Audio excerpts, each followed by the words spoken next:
ہزار سال پہلے کی بات ہے کہ دنیا میں جنات کی حکومت تھی۔ یہاں خون ریزی تھی، دنگا فساد تھا، نافرمانی اور کفر و شرک کا بھرمار تھا۔ نیکی بہت کم تھی، بدی بہت زیادہ تھی۔ خالق کائنات نے جنات سے دنیا کی حکومت لے کے ایک دوسری مخلوق کو دینا چاہیے تاکہ جنات کا غرور خاک میں ملے۔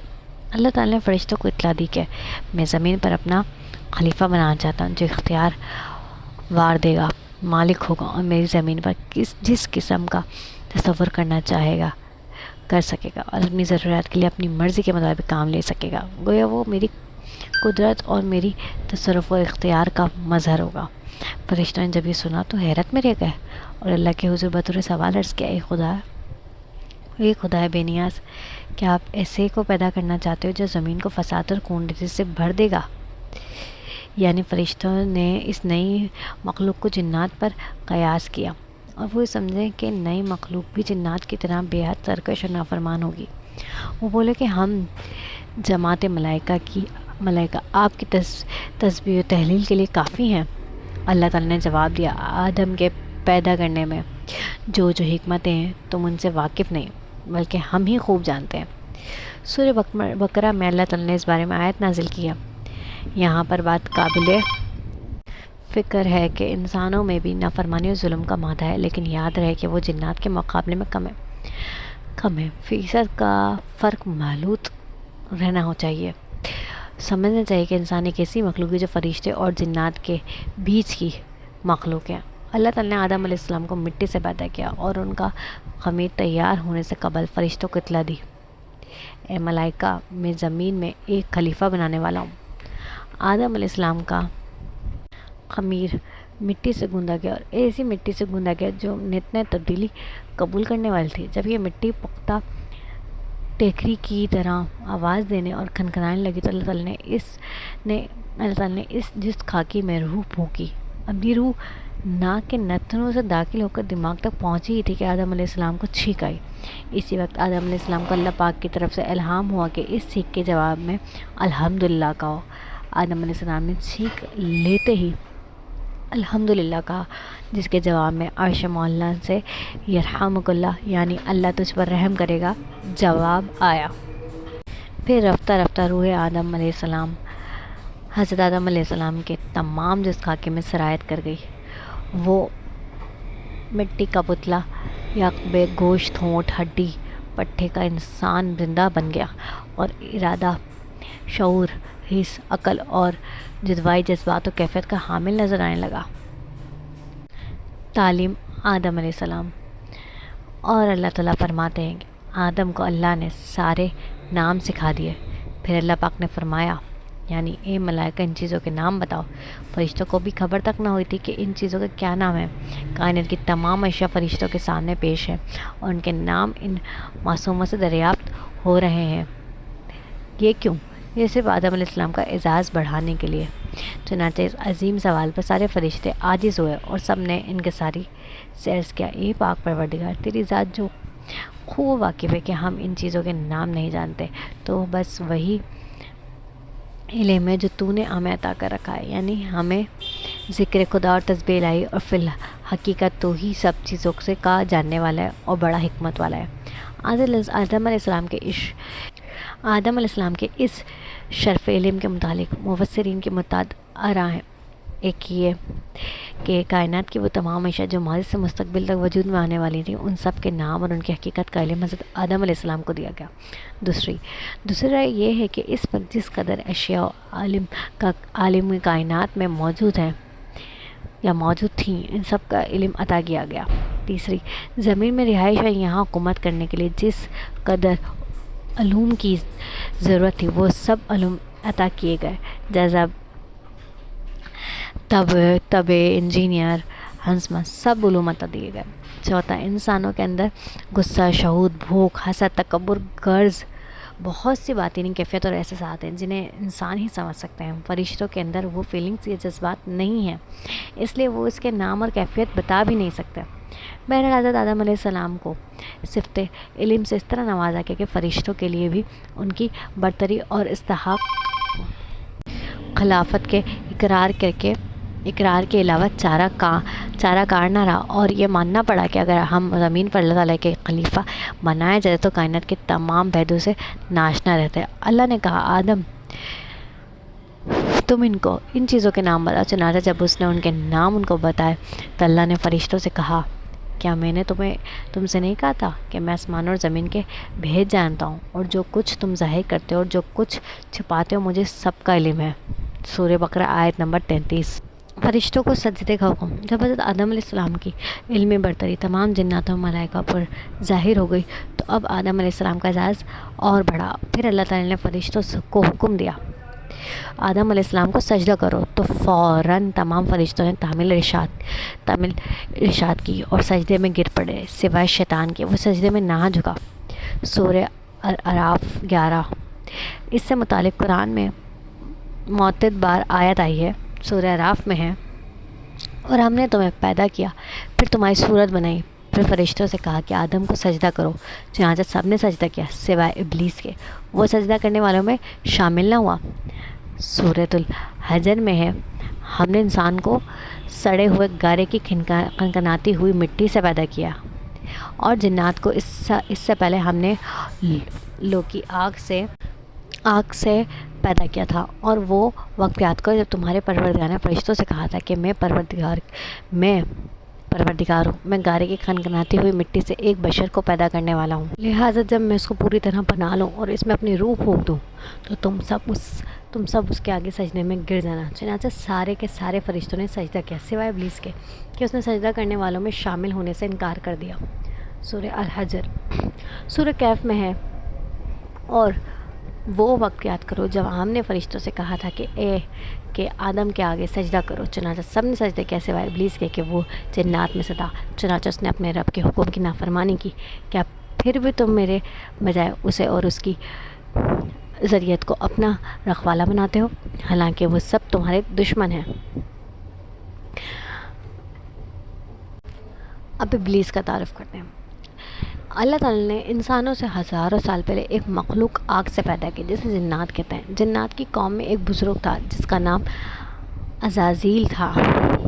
کہا جاتا ہے کہ عزازیل ہی جنات کا جمع مجاہد ہے۔ جس طرح آدم علیہ السلام انسانوں کے جدہ امجد ہیں، عزازیل بہت عبادت گزار اور اللہ کا نہایت فرما بردار جن تھا۔ وہ جنت میں نور کے ممبر پر بیٹھ کے فرشتوں کو درس دیا کرتا تھا اور بڑے بڑے فرشتے اس کے شاگرد ہوا کرتے تھے۔ جب عزازیل کی دانائی اور عبادت زمین و آسمان میں اچھی طرح اشکارا ہو گئی تو عزازیل کو یقین ہو گیا کہ میں حقیقت میں کوئی اعلیٰ اعزاز کے قابل ہوں، اور اللہ تعالیٰ کے فرشتوں میں نہ کوئی مجھ سے زیادہ عالم ہے اور نہ کوئی مجھ سے زیادہ زاہد، اور اگر ہے بھی تو میں ان کا سردار ہوں۔ نیز عزازیل کو خود پہ ضرور غرور ہو چکا تھا۔ ابلیس کی نافرمانی۔ اللہ تعالیٰ نے جب فرشتوں کو حکم دیا کہ آدم علیہ السلام کے سامنے سجدہ کرو تو تمام فرشتوں نے آدم علیہ السلام کو سجدہ کیا، مگر عزازیل جس کا لقب آج سے ابلیس ہوتا ہے اس نے سجدہ نہیں کیا۔ لکھا ہے کہ جب فرشتوں نے حضرت آدم علیہ السلام کو سجدہ کیا تو پورے 100 برس تک تمام ملائکہ سجدے میں پڑے رہے۔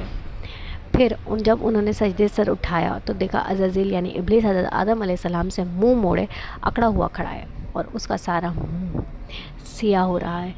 جو آج سے پہلے نہایت خوبصورت تھا وہ آج ایک خوفناک دیو کی صورت میں نظر آتا ہے۔ ابلیس کی یہ بری حالت دیکھ کر تمام ملائکہ خوف خداوندی سے پھر سجدے میں گرے، جس میں انہوں نے اپنی اطاعت اور اپنی خیریت پر لاکھ لاکھ شکر ادا خداوندی کیا۔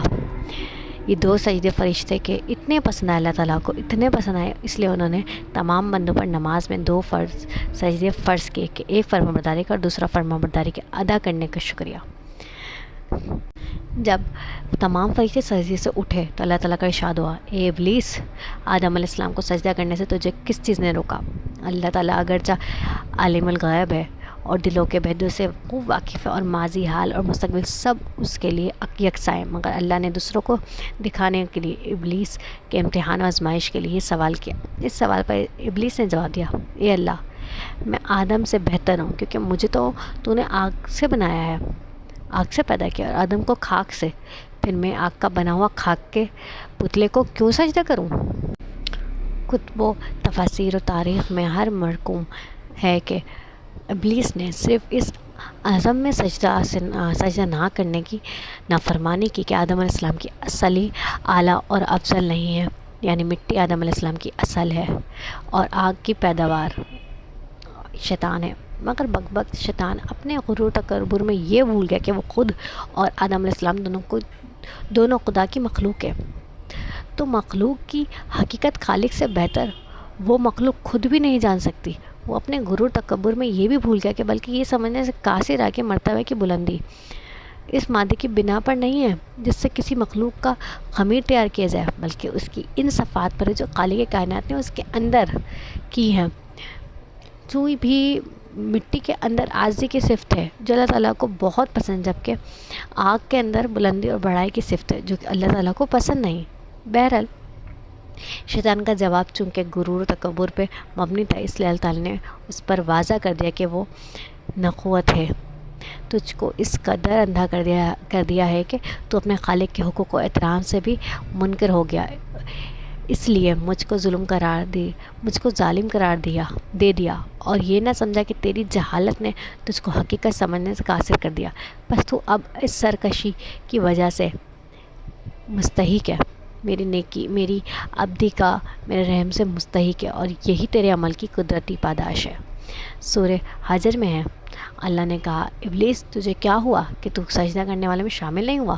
اس نے کہا میں ایسا گرا ہوا نہیں ہوں کہ ایسے بشر کو سجدہ کروں جسے تو نے سڑے ہوئے گارے کی کھنکھناتی ہوئی مٹی سے پیدا کیا۔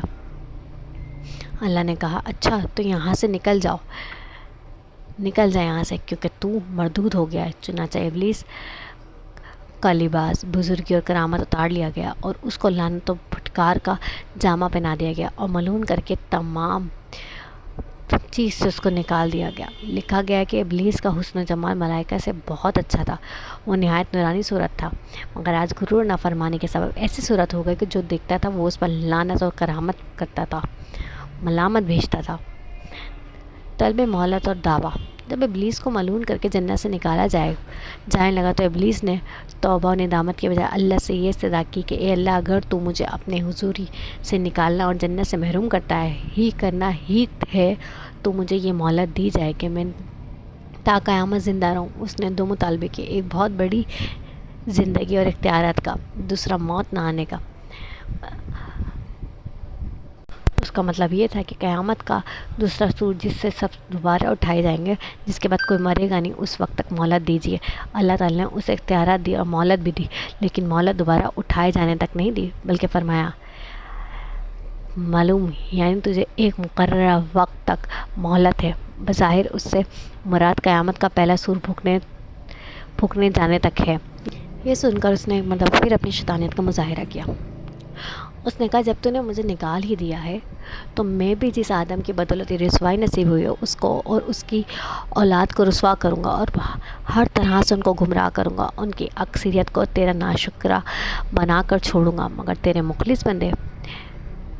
مخلص بندے میرے تیر سے گھائل نہ ہو سکیں گے، ہر طرح سے محفوظ رہیں گے۔ اللہ تعالیٰ کا جواب آیا، اللہ تعالیٰ کی طرف سے ابلیس کو یہ جواب دیا گیا، ہماری فطرت کا قانون مقافات عمل اٹل قانون ہے، جو جیسا کرے گا ویسا ہی بھرے گا۔ جو بنی آدم تیری پیروی کرے گا وہ تیرے ساتھ ہی جہنم کا سزاوار ہوگا۔ جا اپنی ذات و رسوائی قسمت کے ساتھ یہاں سے دور ہو اور اپنی پیروں کی ابدی لعنت جہنم کا منتظر ہے۔ جنت میں قیام اور زوجیت۔ حضرت آدم علیہ السلام کو اللہ تعالیٰ نے جتنی جنتی لباس پہنایا اور جنت میں داخل فرمایا، یہ جنت کشمیر یا دنیا کی کوئی اور جگہ نہیں بلکہ اصلی جنت تھی جو اوپر آسمانوں میں ہے۔ آپ جنت میں جہاں چاہے گھومے پھریں، جو چاہتے کرتے، لیکن ساتھ میں خود کو اکیلا محسوس کرتے۔ اللہ تعالیٰ نے بی بی حوا علیہ السلام کو آپ کی بائیں طرف کی پسلی سے پیدا کیا۔ جس وقت بی بی حوا پیدا ہو رہی تھی فرشتوں نے پردہ کرا۔ بی بی جو دنیا کی نہایت خوبصورت خاتون تھی، جب حضرت آدم علیہ السلام سو کے اٹھے تو پوچھا تم کون ہو؟ انہوں نے کہا اللہ نے مجھے آپ کے لیے پیدا کیا ہے کہ آپ مجھ سے سکون حاصل کر سکیں، آپ کی تنہائی ختم ہو سکے۔ وہ دونوں خوشی سے جنت میں رہنے لگے۔ اللہ تعالیٰ نے فرمایا تم جہاں جانا چاہو جا سکتے ہو، جو کھانا ہے کھا سکتے ہو، بس ایک درخت کا پھل کھانے کے لیے منع کیا کہ اگر کھاؤ گے تو نقصان اٹھاؤ گے، ابلیس تمہارا اور تمہاری بیوی کا دشمن ہے، کہیں ایسا نہ ہو کہ وہ تمہیں جنت سے نکال دے اور تم مصیبت میں پڑ جاؤ۔ وہ درخت کون سا تھا؟ مشہور ہے کہ وہ گندم کا درخت تھا، ایک قول انگور کا بھی ہے، اس کے علاوہ بھی اقوال ہیں۔ حافظ ابن کثیر فرماتے ہیں کہ اس حوالے سے 6 اقوال ملتے ہیں، اور سب سے بہترین بات یہ ہے کہ جس چیز کو ذکر کرنے سے اللہ تعالیٰ نے ضرورت نہیں سمجھی، ہمیں بھی اس کے پیچھے زیادہ نہیں پڑنا چاہیے۔ ادھر ابلیس کو ایک پل سہن نہیں آ رہا تھا کہ اس نے بیوی ہوا یعنی عورت ذات کو استعمال کرنے کا منصوبہ بنایا۔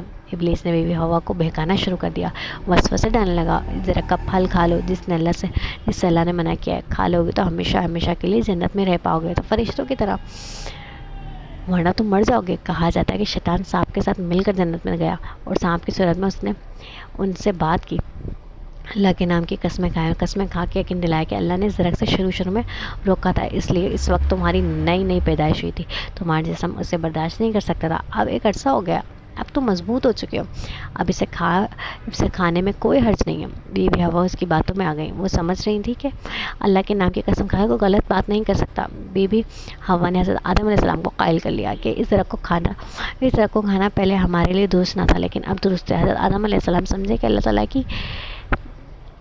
کی ہی ہوگی یہ مرضی، بلکہ ہو سکتا ہے اس میں شفا ہو۔ اللہ تعالیٰ کے ارشاد کے کچھ اہم الفاظ آپ اس وقت بھول گئے، یہ بھی یاد نہ رہا کہ خود انسان فرشتوں سے افضل ہے، درخت قبل وہ کھا کر فرشتے بننے کی کیا ضرورت ہے؟ ان فطری کمزوریوں کی وجہ سے آپ سے یہ تجادی خطا ہو گئی۔ بہرحال دونوں ابلیس کے بہکاوے میں آ گئے، اور ایک دن انہوں نے وہ پھل کھا لیا۔ جیسے ہی انہوں نے پھل کھایا، سب سے پہلے ان کے کپڑے اتر گئے۔ شیطان کو معلوم تھا کہ اس درخت کی تاثیر یہ ہے کہ جو اسے کھاتا ہے بے لباس ہو جاتا ہے۔ گویا شیطان نے انسان پر جو پہلا وار کیا وہ یہی ہے، لباس کا وار تھا۔ خواتین کو یہ بات اچھی طرح سمجھ لینی چاہیے۔ الغرض وہ دونوں شرم سے ادھر ادھر بھاگنے لگے، انہیں احساس ہو گیا تھا کہ ہم سے اللہ کی نافرمانی ہو گئی، لیکن ظاہر ہے حضرت آدم علیہ السلام کی یہ خطا تھی، نافرمانی کا تصور تک ان کے دل میں نہ تھا۔ پھر اللہ تعالیٰ نے ان کو آواز دی اور کہا، کیا میں نے تمہیں منع نہیں کیا تھا کہ اس درخت کے قریب نہ جانا؟ کیا میں نے نہیں بتایا تھا کہ شیطان تمہارا کھلا دشمن ہے؟ جنت سے نکلنا۔ اب اللہ تعالیٰ نے انہیں جنت سے اترنے کا حکم دیا اور فیصلہ فرمایا، تم انسان اور شریر جنات زمین پر بھیج جا رہے ہو، تم زمین میں ایک دوسرے کے دشمن ہوں گے، قیامت تک تم ایک دوسرے کے خلاف رہو گے۔ اس دوران جو میرے بھیجے ہوئے پیغمبروں کی اطاعت کرے گا وہ کامیاب ہوگا، جو شیطان کے راستے پر چلے گا وہ جہنم میں جائے گا۔ تمہیں ایک وقت تک دنیا میں رہنا ہوگا، فائدے اٹھانے ہوں گے، تم یہی زندگی بسر کرو گے، یہیں مرو گے، اور بس یہیں سے ہی دوبارہ اٹھائے جاؤ گے۔ کہا جاتا ہے کہ حضرت آدم علیہ السلام کا قد بہت بڑا تھا، شاید جنت کے 60 گز برابر۔ جب آسمان سے نیچے اتارا جا رہا تھا انہیں، تو درازی کی وجہ سے فضا میں لہرا رہے تھے۔ اللہ تعالیٰ نے دراز قد کو مختصر کر دیا، اور اب دنیا کے 60 گز برابر ہو گئے اور سیدھے اترنے لگے۔ یہ بھی کہا جاتا ہے کہ حضرت آدم علیہ السلام و ہوا دونوں کو الگ الگ مقامات پر اتارا گیا۔ حضرت آدم علیہ السلام کو کوہ بند میں اور ہوا علیہ السلام کو جرہ میں۔ دونوں بہت شرمندہ تھے، انہوں نے اپنی غلطی پر توبہ کرنا چاہیے، لیکن الفاظ سمجھ نہیں آ رہے تھے۔ اللہ تعالیٰ نے انہیں یہ کلمات سکھائے۔ میں آپ کو ترجمہ بتاتی ہوں۔ اے ہمارے پروردگار، ہم اپنی جانوں پر ظلم کر گزرے ہیں، اور اگر آپ نے ہمیں معاف نہ فرمایا اور ہم پر رحم نہ کیا تو یقیناً ہم نامراد لوگوں میں شامل ہو جائیں گے۔ جب انہوں نے یہ کلمات کہے تو اللہ نے انہیں معاف کر دیا، اور وہ عرفات کے میدان میں ایک دوسرے کو تلاش کرنے میں کامیاب ہو گئے۔ یہی سے دنیا میں انسانیت کے دور کا آغاز ہوا۔ حضرت حوا علیہ السلام نے 20 بار ولادت کی تکلیف اٹھائی۔ ہر بار جڑواں بچے پیدا ہوتے تھے، ایک لڑکا ایک لڑکی، جو ایک ساتھ پیدا ہوتے تھے۔ ان کی شادی ہو سکتی تھی۔ انسانی آبادی کے لیے اس وقت اللہ تعالیٰ نے یہی حکم بطور شریعت نازل فرمایا تھا کہ اس طرح بی بی ہوا نے کل 40 بچوں کو جنم دیا۔ حضرت آدم علیہ السلام نبی ہیں، لیکن نشری نبی نہیں ہیں، تشریع نبی نہیں، بلکہ ان نبیوں میں سے ہیں جو دنیا کی شروعات میں تعلیم انسان کے لیے بھیجے گئے۔ حضرت آدم علیہ السلام نے اپنی اولاد کو وہ سب سکھایا جو اللہ تعالیٰ نے انہیں سکھایا۔ سب ایک اللہ کی عبادت کرتے، کھیتی باڑی بھی کرتے اور جانوروں کو پالتے۔ اس پر اللہ تعالیٰ نے قرآن میں فرمایا، اے لوگو، اپنے رب سے ڈرو جس نے تم کو ایک ہی جان سے پیدا کیا۔ حضرت آدم علیہ السلام کے بیٹوں میں سے 2 بیٹے قابل اور بابل بھی ہوئے۔ قابل کے ساتھ جو بیٹی پیدا ہوئی تھی وہ خوبصورت تھی، جبکہ بابل کے ساتھ جو بیٹی پیدا ہوئی تھی وہ خوبصورت نہیں تھی۔ قابل نے حضرت آدم علیہ السلام سے کہا کہ وہ اپنی جڑواں بہن سے شادی کرے گا، حضرت آدم علیہ السلام نے اپنی شریعت کے مطابق منع کر دیا کیونکہ اللہ نے اس کی اجازت نہیں دی تھی۔ قابل اپنے برتاؤ میں بھی سخت تھا اور کھیتی باڑی کرتا تھا۔ آج بھی کھیتی باڑی کرنے والوں کے سخت مزاج ہوتے ہیں، جبکہ بابل بہت نرم مزاج تھے اور بکریاں چراتے تھے۔ بکری عاجز جانور ہے، اس کے ساتھ رہنے سے انسان کے اندر عاجزی پیدا ہوتی ہے، اسی وجہ سے ہر نبی نے بکریاں چرائی ہیں۔ قابل اڑ گیا۔ حضرت آدم علیہ السلام نے اشارہ خداوندی سے فیصلہ فرمایا کہ تم دونوں اپنی قربانی اللہ کے سامنے پیش کرو، جس کی قربانی اللہ تعالیٰ قبول کریں گے وہ اپنی موقف میں صحیح ہوگا۔ اس زمانے میں جب اللہ کے لیے قربانی کی جاتی تو آسمان سے ایک آگ آتی، جس کی قربانی وہ آگ کھا لیتی، اس کی قربانی قبول ہو جاتی۔ بابل نیک اور مخلص انسان تھے۔ انہوں نے اپنے گلے کے سب سے اچھے جانور کو قربانی کے لیے پیش کیا، جبکہ قابل نے سب سے گھٹیا پھل نذرانے میں دیے۔